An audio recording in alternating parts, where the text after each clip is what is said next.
esquizofrenia, bipolaridad, personalidad múltiple o pactos con el mal. Clínica en Tijuana.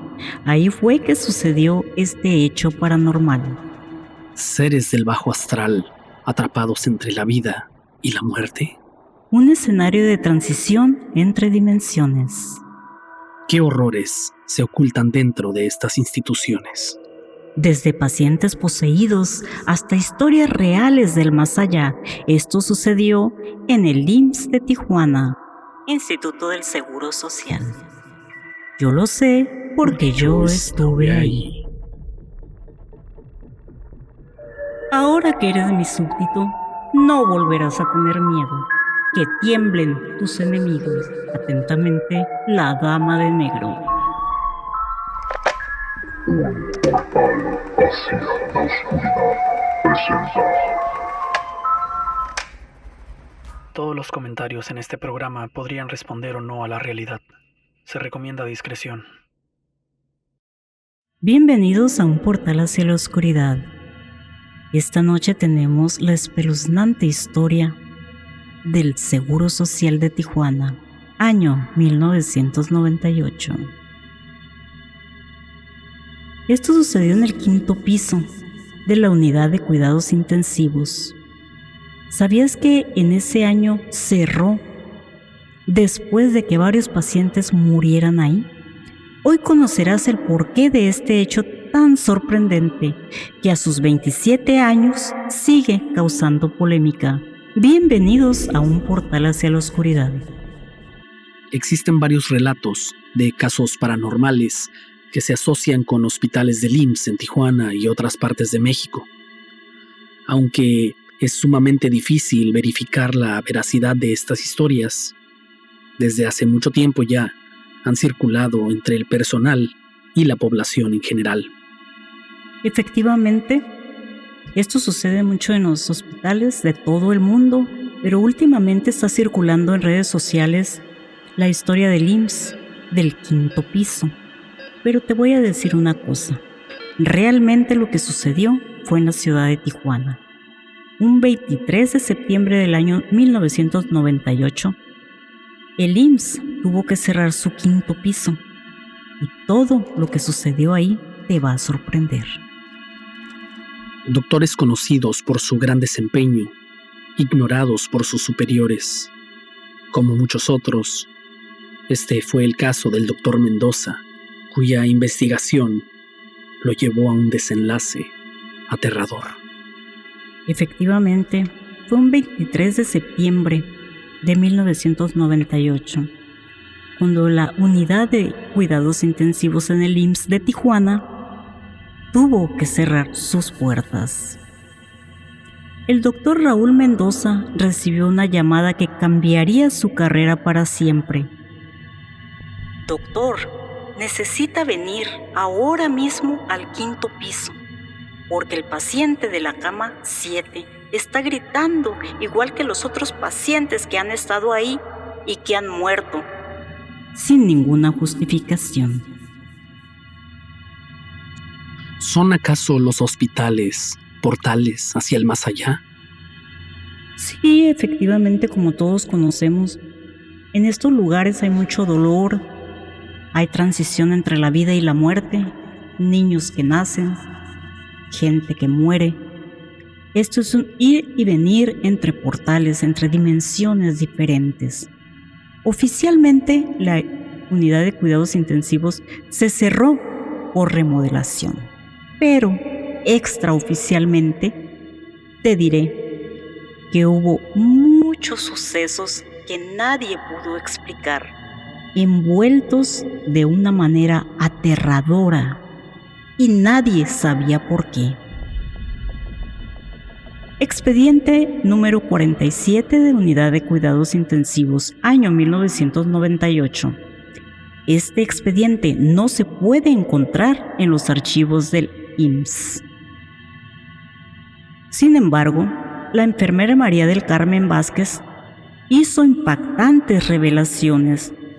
Ella contaba con 73 años y padecía de cáncer terminal. Dijo que esto no se lo iba a llevar a la tumba. Así que María del Carmen trabajó durante 23 años en el IMSS de Tijuana, turno nocturno, piso, quinto piso, la unidad de cuidados intensivos, hasta que cerró aquel 23 de septiembre de 1998. Este fue el día en que muchas cosas cambiaron, pero no se hicieron públicas. Nadie habla de esto. En aquel año, 1998, la unidad de cuidados intensivos del IMSS era considerada de las más modernas de su época. 18 camas, equipo de última generación y sobre todo, el personal médico que había sido capacitado en el Hospital General de la Ciudad de México. Dama, de acuerdo a diferentes versiones que en tiempos recientes se han dado a conocer, hay muchas historias similares en diversas partes de la República Mexicana. ¿A qué se debe esto? Pues se debe a que todos somos así como captamos la idea y nos gusta divulgarla, pero nos gusta decir pues que somos protagonistas de ellas, así como la historia de La Llorona, todas esas historias que cada quien hace suyas y contamos, como la del taxista también, que lleva a una alma en pena hacia su domicilio. Esa historia se cuenta en diferentes partes del mundo, igual que La Llorona. Esperamos que esta historia sea reconocida como que pasó en la ciudad de Tijuana, porque están saliendo diferentes versiones ya, y te voy a decir que la única real es esta. Como te contaba, la unidad de la UCI en el quinto piso del IMSS tenía la tasa de mortalidad más baja del país. Tenía un 12%, muy por debajo del parámetro nacional, que era del 18%. El primer paciente en morir gritando de una manera descomunal fue Jesús Morales, de 34 años, profesión albañil. Ingresó el 15 de septiembre con un traumatismo cráneoencefálico moderado después de una caída en su trabajo. Su estado era estable. El diagnóstico era favorable. Jesús estaba consciente cuando fue ingresado y le preguntaba a las enfermeras que si su familia había ido a preguntar por él. Su expediente muestra signos vitales normales: presión arterial estable, frecuencia cardíaca normal. Pero el 18 de septiembre a las 3:45 de la madrugada, el paciente empezó a presentar agitación súbita y se quejaba de un dolor intenso, pero en las extremidades. Se le administraba una dosis de medicamento muy fuerte para el dolor, pero no presentó ninguna mejoría. A las 4 de la madrugada empezó a quejarse a gritos. Decía que ya no podía soportar más el dolor.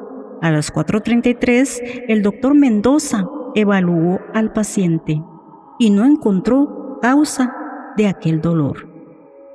Así que aumentó la dosis del medicamento. 5:21 AM, paciente ya no para de gritar. Su familia pregunta qué está pasando, porque se escuchan los gritos hasta afuera de la habitación. Se les informa que es normal que después de un traumatismo el paciente presente dolor, pero en realidad nadie sabía lo que en realidad estaba pasando. ¿Estamos hablando en este caso de un tipo de paciente poseído?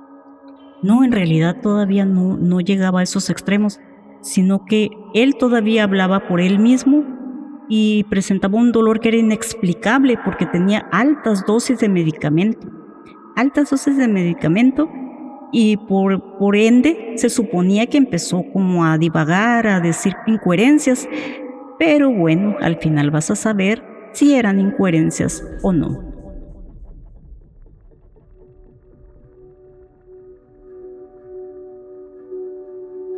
A las 7:12 de la madrugada, Jesús murió con un rictus de dolor, pero también de terror en su rostro. El doctor firmó su acta de defunción y el motivo de su muerte quedó como complicaciones secundarias atribuidas al traumatismo. Un día después, llegó otra paciente a la unidad de cuidados intensivos y llegó a la cama 7. Leticia Ruiz, de 28 años. Llegó por una apendicitis complicada. Todo iba bien, o más o menos bien. 24 horas después, empezó a gritar igual que Jesús. La escena era idéntica y aterradora. Dolor inexplicable, gritos, llantos que te lavan la sangre, nos cuenta María del Carmen. Para el día 20 de septiembre, ya el dolor de la paciente era insoportable. Según la paciente, que todavía lograba hilar palabra, pero que no estaba muy lúcida, que digamos, decía que el dolor era insoportable y que no era en el lugar de la cirugía, era en otra área de su cuerpo donde ella sentía este dolor inenarrable. Sentía que algo se movía dentro de sus extremidades, eso es lo que ella decía.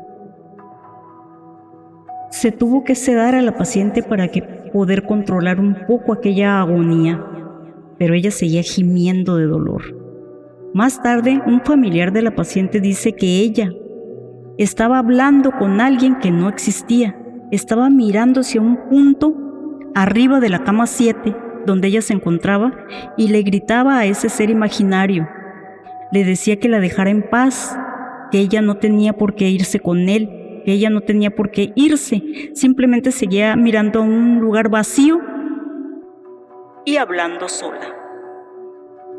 Seguía gritando, ahí está, pero nadie lo miraba. Solamente en ese momento descubrieron que había una mancha de humedad en el techo, en la cima de la cama 7.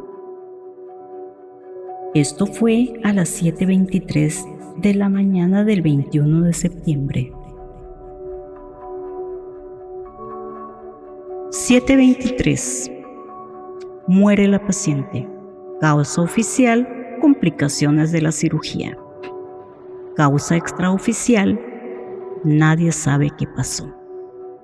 Misma realidad, no oficial, pero realidad al fin. Con un incesante dolor, gritando por 8 horas continuas. Así fue la muerte de esta paciente. Llegamos al día 22 de septiembre. Ingresa Roberto Yamamoto, un ciudadano japonés de 45 años, diagnosticado por un infarto agudo al miocardio. Estado crítico, pero estable. 11:45 de la noche. Roberta empezó a gritar de una manera escalofriante. El paciente había recibido morfina, así es que no tenía por qué sentir dolor. Pero él decía que era insoportable, que no lo soportaba ya, que hasta los ojos le dolían, que estaba agotado ya de sentir tanto dolor mientras miraba hacia el mismo punto arriba de la cama 7, aquella mancha de humedad que poco a poco había ido creciendo. Pero este paciente seguía gritando de dolor y no respondía a las preguntas ni de la enfermera ni del doctor, siendo diagnosticado como otro caso más de histeria. Sin embargo, Yamamoto ni siquiera sabía que en esa misma cama habían muerto ya varios pacientes y de la misma manera. Pues como nos confirma la enfermera María del Carmen en el año de su entrevista, que fue en el año 2020, antes de morir, ella nos dijo que el paciente pues seguía gritando de una manera que nadie podía calmarlo y mirando aquel punto en el techo, fijamente. ¿Por qué están hablando con alguien que no existe?, decía la enfermera. Nadie puede ver y nadie puede saber qué están diciendo porque Yamamoto pues hablaba en japonés. Estaba gritando en japonés, pero se entendía que estaba discutiendo con alguien. La temperatura drásticamente y sin ningún motivo empezó a descender, solamente en el área cercana a la cama 7. Bien, pues fueron a revisar el aire acondicionado.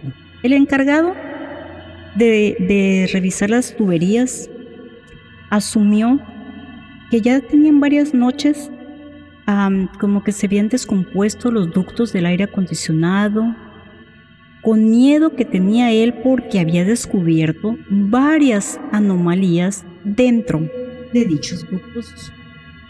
Esta información llevó al doctor Mendoza a descubrir solo parte de la verdad. Antes de continuar con el desenlace de nuestra historia, les recordaremos que para nosotros es sumamente importante que nos dejen un like, que compartan nuestro video y dejen sus comentarios en la parte de abajo de nuestros videos. Les compartimos que también nos encontramos disponibles en Spotify para que puedan consumir allí nuestro contenido. Si tú tienes una historia, algo que quieras compartir, un suceso, un evento paranormal, puedes enviarlo al correo portaloscuridadradio@gmail.com o a nuestro WhatsApp en cabina 619-710-7808 619-710-7808. Continuamos. Bien, pues como te contaba, el doctor se dispuso a investigar qué era, cuáles eran esas complicaciones que había con el aire acondicionado.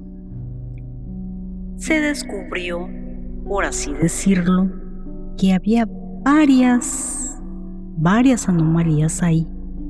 Por ejemplo, que había material orgánico, que había partes de varios cuerpos en aquella sección, justo ahí, en aquella mancha del 5º piso, arriba de la cama 7.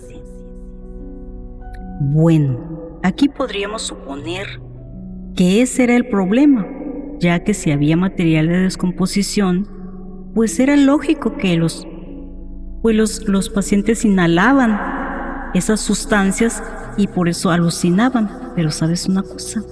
En realidad, no del todo. No era ese precisamente el problema.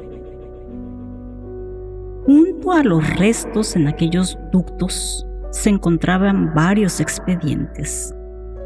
Ahí estaban los nombres poco legibles de algunos de ellos. Por ejemplo, el de Miguel Ángel Soto, edad 31 años.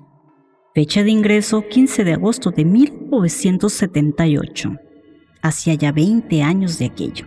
La lista sigue, porque esto sucedió desde el año 1978 hasta 1980, donde muchos pacientes habían desaparecido. Rosa María Vega López era otra de ellas. Carlos Primitivo Sandoval, uno más. Ana Berta Contreras y otros nombres ilegibles. Todos con fecha de ingreso, pero ninguno con fecha de salida. Bien, pues el paciente Roberto seguía gritando, pero no con su voz, como te comento. Seguía gritando con voces femeninas, voces jóvenes y voces de personas mayores.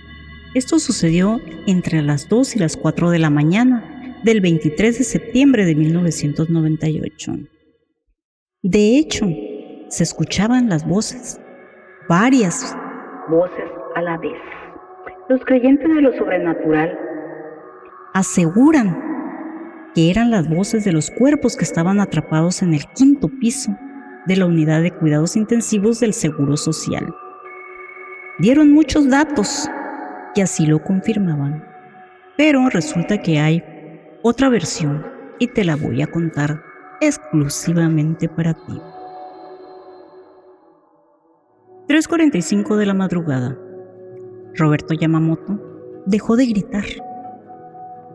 Comenzó entonces a estar muy calmado, demasiado calmado. Y quiso hablar con el doctor Mendoza. ¿Qué era lo que tenía que decirle? Pues él le decía que había varias personas ahí en el cuarto acompañándolo, que esas personas le decían que se tenía que ir con ellos. Sin embargo, Roberto decía que él no los conocía, que si el doctor los había mandado a que platicaran con él y le dijeran pues que ya no estuviera armando aquel escándalo ahí. Sin embargo, el doctor Mendoza le dijo: no, aquí no hay nadie más que usted y yo. ¿Qué fue esto? ¿Qué sucedió? Podríamos estar hablando de cosas sobrenaturales, pero también vamos a hablar de negligencia extrema por parte de la institución. Cualquier suposición queda chiquita. Pues resulta que un trabajador del área administrativa, Gerardo Vázquez, este hombre se dedicaba a vender medicamentos y alteraba los registros. Cuando un paciente perdía la vida por falta de dichas medicinas, él simplemente lo borraba, escondía, desaparecía. En el sistema no se encontraba nada del registro de aquellos pacientes. Y cuando la familia llegaba a preguntar, pues él simplemente decía que ahí oficialmente no había nadie con ese nombre, que jamás había existido nadie con ese nombre ahí. Así es que los ductos del aire acondicionado fueron su panteón clandestino. ¿Cuántos cuerpos no identificados? ¿Cuántas familias preguntando por sus seres queridos? Gerardo, aparte de tener acceso directo a los medicamentos, también contaba con un cómplice. Así es. ¿Y para qué crees tú que lo utilizaba? Pues para deshacerse de la evidencia. A las 4 de la mañana, Roberto Yamamoto dejó completamente de hablar, ya no gritaba ni hablaba, simplemente cerró los ojos durante unos 5 minutos y después empezó a gritar de nuevo. A las 4:23 entró en paro cardíaco. Murió a las 4:31 de la mañana.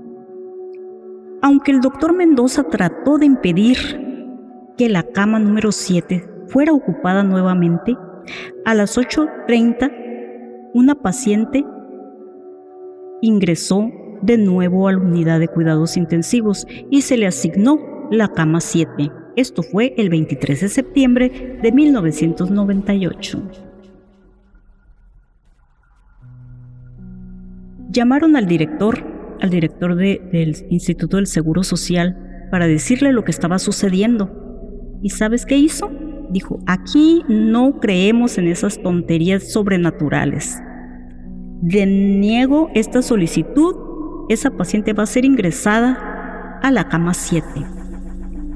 Y ella era María Elena Vázquez, de 17 años, asignada a esa cama nefasta.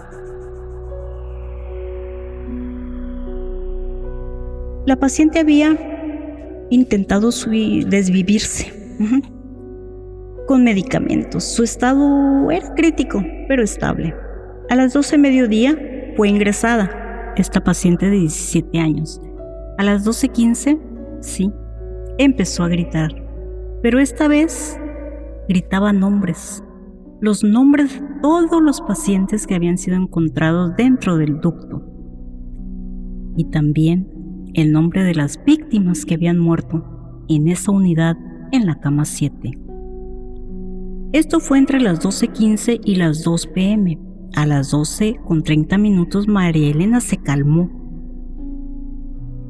Dice el doctor Mendoza que empezó a platicar con ella y le dijo: doctor, aquí ya no hay más lugar para nosotros, somos demasiados aquí. 2:45. El doctor Mendoza la miraba desconcertado, pero dijo: no, esto ya es suficiente, se acabó. Y empezó a desconectar los equipos, desconectó todo y dice: yo asumo la responsabilidad. ¿Pero qué crees?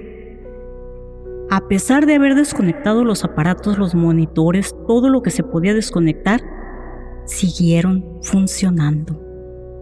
Siguieron registrando los números de las personas como si estuvieran ahí conectados.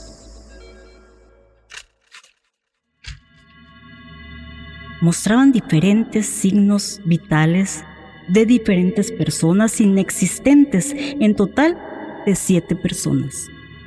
¿De dónde provenían? ¿De dónde?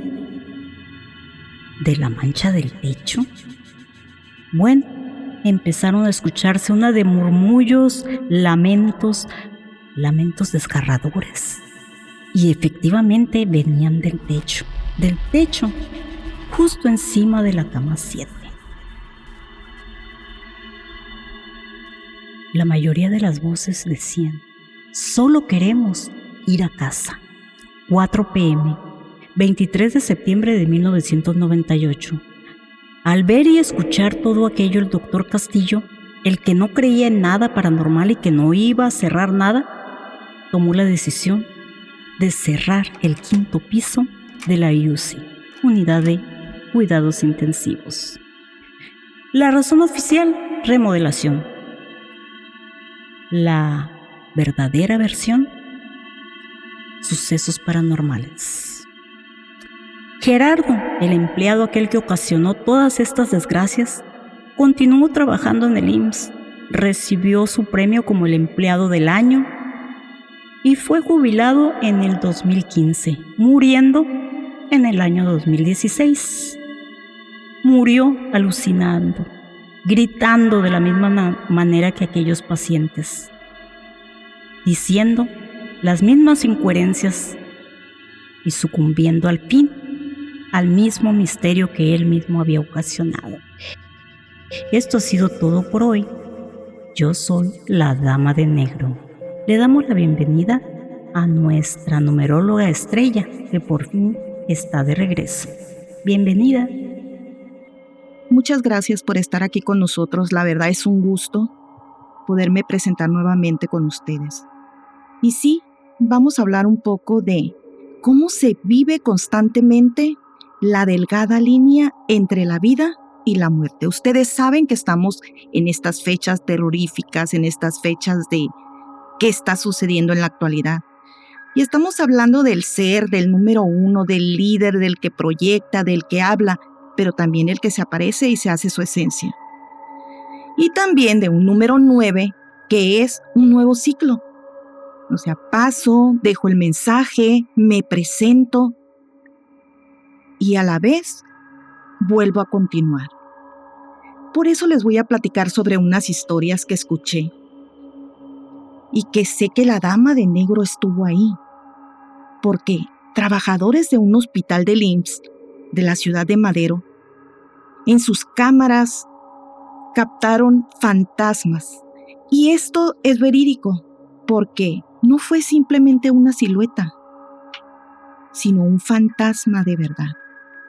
También en un pueblo de Santa Isabel, a unos cuantos minutos de la ciudad de Chihuahua, se encuentra un edificio, una antigua clínica abandonada, donde los objetos se mueven solos o cambian de lugar. Y esto se da de un momento a otro. Las puertas se abren de par en par y se cierran solas. Se escuchan sonidos extraños y apariciones. Y estamos hablando de apariciones de siluetas. Se cuenta que un niño muy enfermo dijo antes de morir: mamá, cuando ella no se encontraba presente, pues había muerto años atrás. Algunos trabajadores del hospital aseguran haberse encontrado en los pasillos del hospital con este personaje y siempre pregunta lo mismo: ¿dónde está mi madre? También en una clínica en Oaxaca, un paciente llamado Mario Cantú, próximo a cumplir su mayoría de edad, su propia madre lo internó en un hospital psiquiátrico para evitar que su hijo se fuera y la abandonara. ¿Pueden creer ustedes eso de una madre? Pasaron 18 días entre torturas y electroshock hasta que 5 meses después, él pudo ir retomando su vida con normalidad. Mario comentaba que si los pacientes no obedecían, los amenazaban, que les decían, te practicaremos una lobotomía, para de esta forma poder cambiar sus pensamientos. ¿Se imaginan el terror o el miedo que habrán pasado estas personas? En un quirófano también en el Hospital de México, se aparece un hombre que traspasa los muros. Va de cuarto en cuarto, pero lamentándose. Se dice que cuando los visitantes llegan al sitio, es espeluznante recorrer los largos y desolados pasillos. Se puede sentir cómo fuerzas invisibles caminan tras ellos. En terapia intensiva, ubicada en un 8º piso, se aparece una mujer. Se dice que es una laboratorista química, pero porta una bata blanca, quien al deambular por los pasillos va dejando un rastro de sangre. Pero este rastro de sangre, aquí lo interesante es que en minutos desaparece. Bien, yo soy su numeróloga consentida, pero aprovechando estas fechas de octubre, de este 31 y todo lo que la gente cuenta, lo que la gente dice, lo que todos narran a través de estos fantasmas o a través de estos miedos que se acumulan entre todos, decidí contar estas breves y pequeñas historias para ustedes. ¿Te gustaría aportar algo más para esto? ¿Te gustaría saber más? Déjalo en algún comentario y lo estaré leyendo para ti. Yo soy tu numeróloga consentida. Nuestra querida numeróloga, nos gustaría saber para este mes de octubre cuáles son las energías de las cuales tenemos que tener más cuidado. Mira, en este mes, puesto que todo mundo celebra lo de Halloween, hay personas que aprovechan para disfrazarse, pero ¿qué hacen con todo esto? Acarrear su energía negativa y enfrentar a niños con dulces o personas con instrumentos donde pueden tener algo en su casa que no los va a liberar para mucho tiempo. Quizás puedan tener como todos nosotros santos, cristos, agua bendita, pero la fuerza y la energía tan grande que se vive este mes de octubre puede ser un poco más poderosa o más difícil de sacar de cualquier habitación, de cualquier casa, pero también de cualquier alma que se esté presentando en esos momentos. Así sea un alma buena o quizás alguien que ya trae una historia terrorífica atrás de él. ¿Qué nos podrías recomendar para estar protegidos de estas energías? Yo les podría recomendar estar en constante comunicación con ustedes mismos, con su ser, hacer un análisis de qué he hecho yo aquí hasta ahorita para llevar una gran vida. Si tienes en tu casa algún incienso, puedes ponerlo de cualquier color, de cualquier olor. Ese humo o eso que está saliendo llevará cualquier energía hacia afuera. Ten por seguro que si tus pensamientos son positivos, nada podrá entrar. A través de ese humo de cualquier incienso puede salir todo lo negativo que alguien te pueda dejar ahí. Y es una manera en que te puedes proteger. También puedes frotar tus manos varias veces y tocar una parte de tu cuerpo, pero sobre todo de tu cabeza. Esto va a ser algo muy importante que puedes hacer. ¿Qué nos dice la numerología para este mes Número 10. Número 10 nos habla nuevamente del 1, que es tu ser, tu yo interno, y el 0, donde todo nace o todo muere.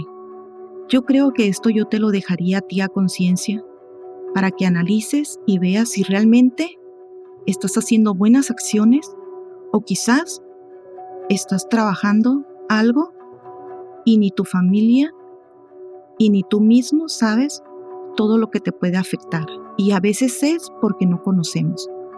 Pero este mes nos depara el estar siempre positivos, el estar siempre conscientes de que podemos trabajar cualquier acción que nosotros creemos que nos pueda afectar en la vida.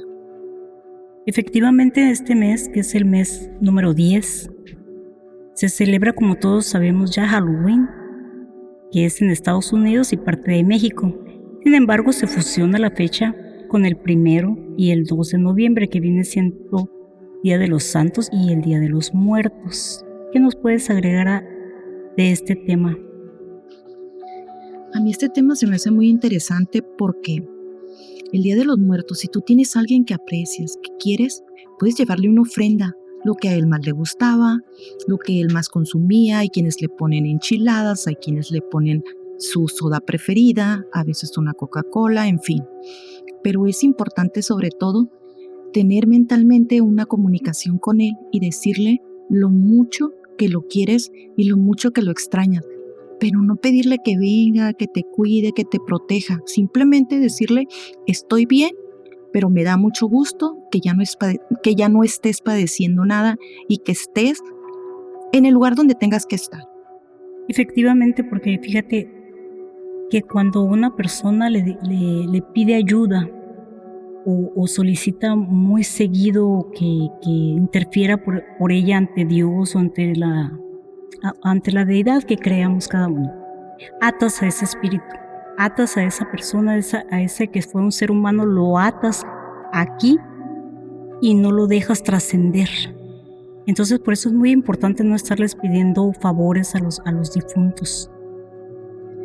Y les recuerdo también que el día 27 de octubre es una fecha muy especial, sobre todo para todos nosotros los que ya hemos tenido una pérdida tan grande como es una mascota, porque ese día festejamos las pérdidas de nuestras mascotas.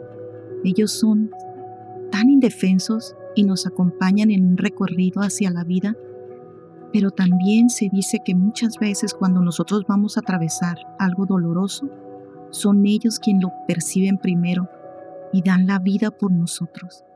Se van con aquella enfermedad, desde cáncer hasta algo que no nos permita respirar, y lo hacen solo por amor, lo hacen porque nos aman, porque nos quieren, y por lo tanto es importante que no olvidemos esa fecha y nos entreguemos en cuerpo y alma para darles ese reconocimiento que se merecen y darles ese tiempo de estar con ellos, sobre todo en estos momentos tan especiales. Bien, pues con este tema tan interesante de nuestras mascotas que en realidad vienen siendo ángeles en la tierra, nos despedimos. Yo soy la Dama de Negro y esto fue Un Portal hacia la Oscuridad. Muy buenas noches.